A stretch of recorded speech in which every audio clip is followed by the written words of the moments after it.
يا هلا والله شباب. بهالفيديو جايب لكم شرح قصة الزومبي ببلاك اوبس كولد وور كاملة. بس مو انا اللي راح اشرح القصة، لا، كريغ هيوستن هو اللي راح يشرحها.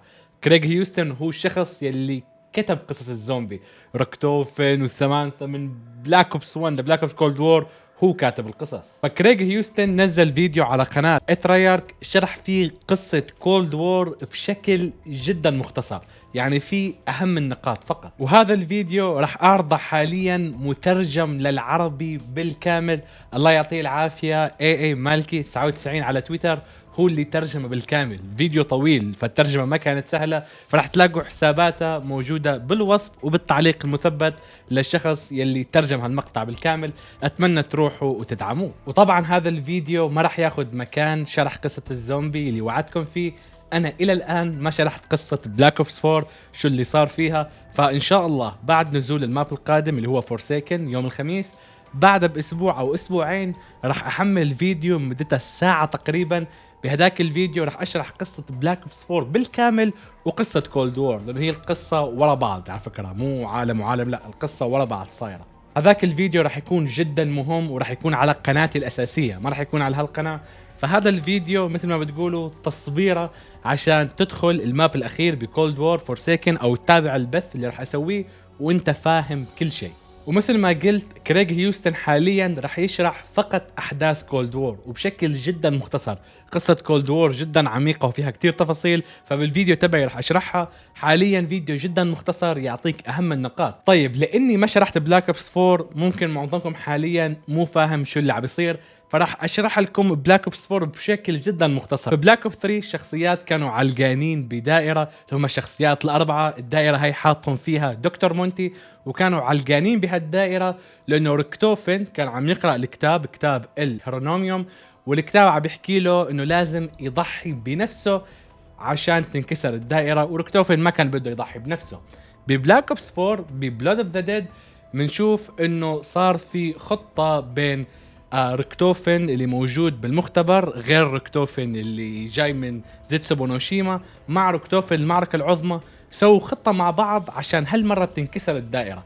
فلما ركتوفن اجى من زيتسوبونوشيما اجى على بلود اوف ذا ديد عشان ياخذ انابيب الدم ويروح ويكمل الدائرة، هالمرة علق فيها وقرأ بالكتاب انه لازم يضحي بنفسه عشان تنكسر الدائرة. عشان كذا بنهاية بلود اوف ذا ديد بنشوف ان ركتوفن دخل بالجهاز وضحى بنفسه ومات، واجا ركتوفن الحرب العظمى او المعركه العظمى دخل مع الشخصيات، وصار نيكولاي هو القائد، صار نيكولاي هو اللي يقرا الكتاب، والكتاب يحكي له شو الخطه اللي لازم يعملوها عشان يكسروا الدائره. كانت الخطه اولا انه يروح يجتمعوا مع الشخصيات الكبيره، شخصيات بلاك اوبس 1 التيمس، يجتمعوا مع بعض، بعدين يجيبوا الاطفال من عند دكتور مونتي. شفنا هالشيء بالفا اوميجا. بعدين بتاك دير انتوتن استعملنا شخصيات ترانزيت عشان يجيبوا لنا قطعة من هناك. هالقطعة راح تساعدنا انه نسكر كل العوالم، كل الابعاد الزمنية تسكر. بس عشان يصير هالشيء لازم الشخصيات نفسهم الصغار والكبار، ركتوفن، ديمسي، تاكيو، نيكولاي، يموتوا. لازم كلهم يموتوا عشان خلاص الدائرة تنكسر ويقضوا على دكتور مونتي وهالشيء كله. وفعلا هذا اللي سواه نيكولاي، استعمل شخصيات ترانزيت عشان يجيبوا له القطعة، وكان معه السامونينج كي. القطعة كان اسمها الاجارثون ديفايس. بعدين سمم الشخصيات كلهم وماتوا كل الشخصيات. بعدين استعمل الاجارثون ديفايس مع السامونينج كي عشان يسكر كل الابعاد الزمنية ويوديها كلها على الدارك ايثر. دكتور مونتي، شادو مان، الابوثيكن، حتى شخصيات ترانزيت وكل الناس اللي كانوا بهديك الابعاد كلهم راحوا على الدارك ايثر. بس الشخصيات اللي هم التيمس وبريمس لا، ماتوا، حط لهم سم وماتوا. بعدين الوحيدين اللي ضلوا عايشين من هالبعد هم سامانثا الصغيره وركتوفن الصغار اللي اخذناهم من بيت دكتور مونتي. هدول ما كان لازم يروحوا على الدارك ايثر، فجابهم نيكولاي وحكى لهم اخر شيء بعد ما سمم الشخصيات، عطى المسدس لسامانثا وقالها اذبحيني وروحوا على العالم الجديد. ففعلا سامانثا ذبحت نيكولاي، وهي وركتوفن الصغار اللي كانوا عن بيت دكتور مونتي راحوا على العالم الجديد، العالم الوحيد يلي ضل موجود. خلاص كل العوالم الثانية راحت على الدارك ايثر، تسكرت، ما عاد ضل فيه الا بعد واحد اللي هو البعد اللي راحوا عليه ريكتوفن وسامانثا، اللي هو الزومبي حاليا ببلاك اوبس كولد وور، هذا العالم. عشان كذا بنشوف سامانثا هي وكبيرة، وعشان كذا ريكتوفن موجود بهالعالم. وكل التلميحات بتدل انه هو قائد ريكويم، هو قائد جماعة CIA اللي نحن بنلعب تحتهم، وواضح انه شرير قاعد يعذب سامانثا. حاليا بالفيديو راح تسمعوا هالكلام كله. فايه هذا المختصر تبع قصة بلاك اوبس 4. في تفاصيل اكثر من كذا مليون مرة راح اشرحها بالفيديو الطويل، بس حاليا خلاص فهمتوا شو اللي صار ببلاك اوبس 4. فهمتوا انه بهالعالم عنا سامانثا وريكتوفن، وبهالعالم بالحرب العالمية الاولى شفنا بكاتسين دي ماشين. بالحرب العالمية الاولى صاروا الالمانيين يعملوا تجارب، هالتجارب فتحوا بوابة للدارك ايثر اللي كان المفروض يكون مغلق. عشان كذا قاعدين نشوف الزومبي عم بيجوا على هالعالم، وفي شرير بالدارك ايثر قاعد يحاول يدخل لعالمنا اسمه ذا فورسيكن، واحتمال جدا كبير يكون دكتور مونتي والشادو مان. هالكلام كله شفناه بشكل جدا بسيط بماب دي ماشين، ورح نشوفها بعمق بكول اوف ديوتي فانغارد، لانه احداثها رح تكون بالحرب العالميه الثانيه. فايه بعد ما عرفتوا هالمعلومات هي كلها، يلا شوفوا حاليا شرح القصه بكولد وور من كريغ هيوستن، كاتب قصص الزومبي نفسها مترجم للعربي.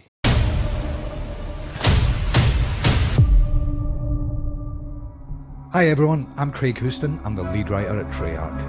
As we prepare to move into Season 6 and the finale of the Black Ops Cold War zombie story, we thought it might be nice to take a little look back at where we've come from and learn how we got to where we are now. When we kicked off the Dark Ether story with the launch of Black Ops Cold War, our initial map, Die Maschine, was really the one that showed how this story had come to be. It delved into Nazi experiments from the end of World War II, where they hoped to turn the tide of the war by harnessing the powers of a cyclotron. Commencing cyclotron test run number 12. Dr. Kurtz, please proceed. Unfortunately for them, what they actually succeeded in doing was ripping a hole into a dimension known as the Dark Ether. Kurtz, cut the power! When the Red Army discovered what the Nazis had been doing with the particle accelerator, they took steps to try and seal the rift. And that meant someone had to be volunteered to go inside and seal it up from the inside. How can I be of service, Comrade Lazarev? There is a machine I need you to deactivate. Understood? Da.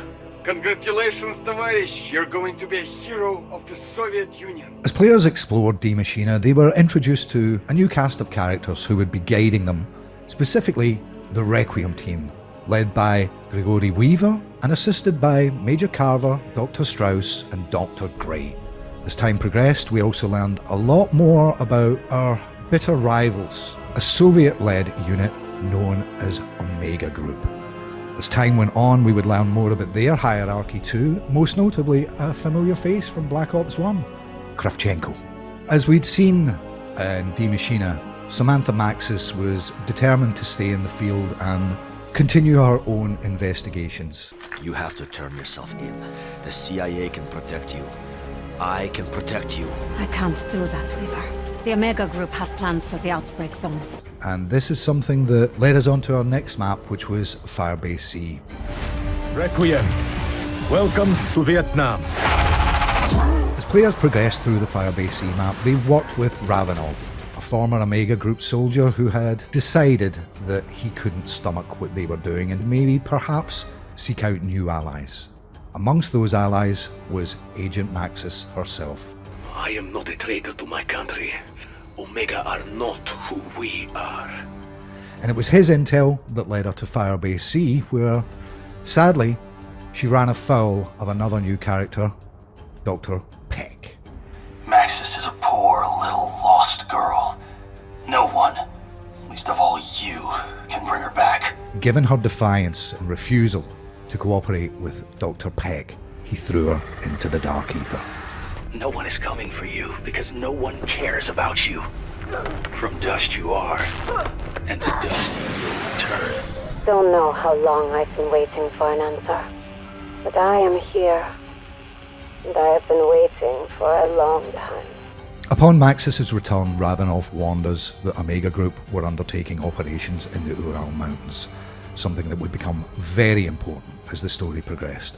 We were also introduced to Omega Group's leader, Kravchenko, who was not at all pleased with Peck's failure, nor was another senior member of Omega staff, Valentina.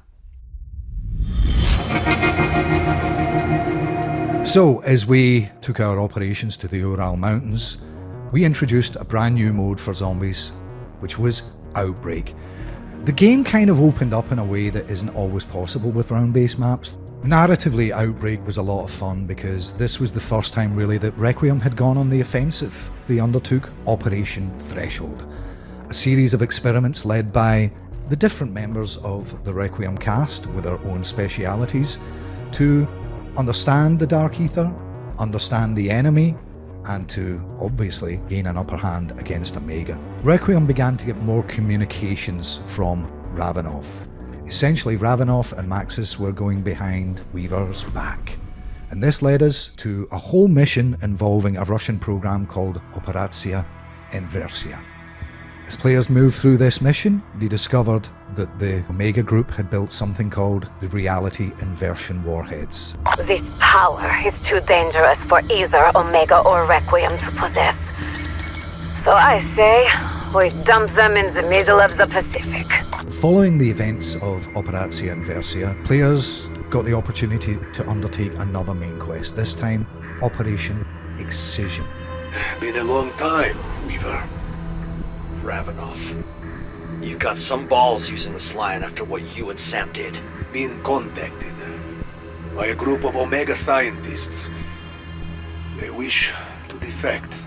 Unfortunately, as we discovered at the end of that main quest, the whole thing was a trap and the strike team were captured by Kravchenko and Omega. To lure Requiem's so-called elite strike team into a trap. Fortunately, crushing helicopters is easy. Requiem belongs to me now. After the players had worked with Ravenov and Maxis in Operacja Inversia, we learned that Maxis has got herself in a little bit of trouble, going behind Weaver's back, but perhaps more importantly, going behind the Director's back. Hey! Take your hands off me! You're to undergo some additional testing.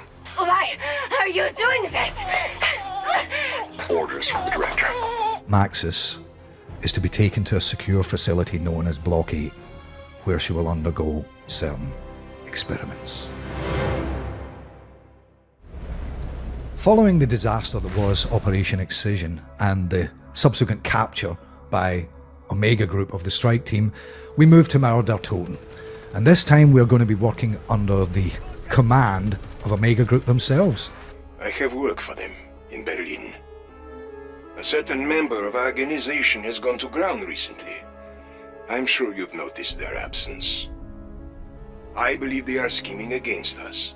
Valentina has actually been seeking to enact a plan that is laying dormant from the end of World War II, which was to return a long-forgotten Nazi army who have essentially been housed in the Dark Ether for decades.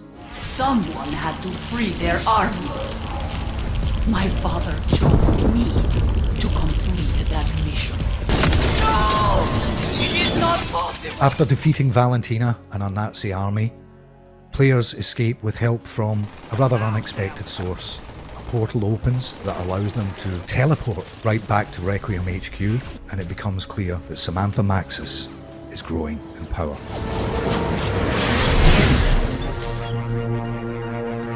Throughout Season 5's intel, we learn more of the experiments that she's undergone with the Director. You going to electrocute me again? I really hope it doesn't come to that, but I know what you're capable of. I just want to see it for myself. We learn more about exactly how the Dark Ether has changed her, and more about what that could potentially mean for the future and Season 6. We also learn more about an entity in the Dark Ether known as the Forsaken. Were this creature to make it into our world, it would probably mean the end of life as we know it. One of the things that we learned in Mauer der Toten was that, in reality, Omega Group were actually building the Reality Inversion Warheads to destroy the Forsaken. So that's something we kind of messed up So now they've developed a new plan.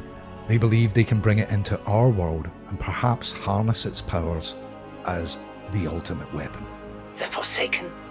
A solution is necessary. It must be dealt with.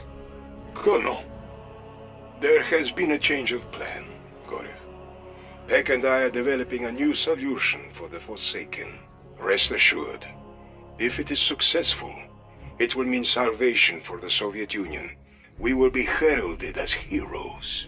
Amongst the many pieces of intel that we found in Outbreak, we learned more about a character called Zykov, who was actually the poor Red Army soldier who went into the cyclotron back in World War II to seal it up, and he's been trapped in the Dark Ether for a very long time, and he wants to get out.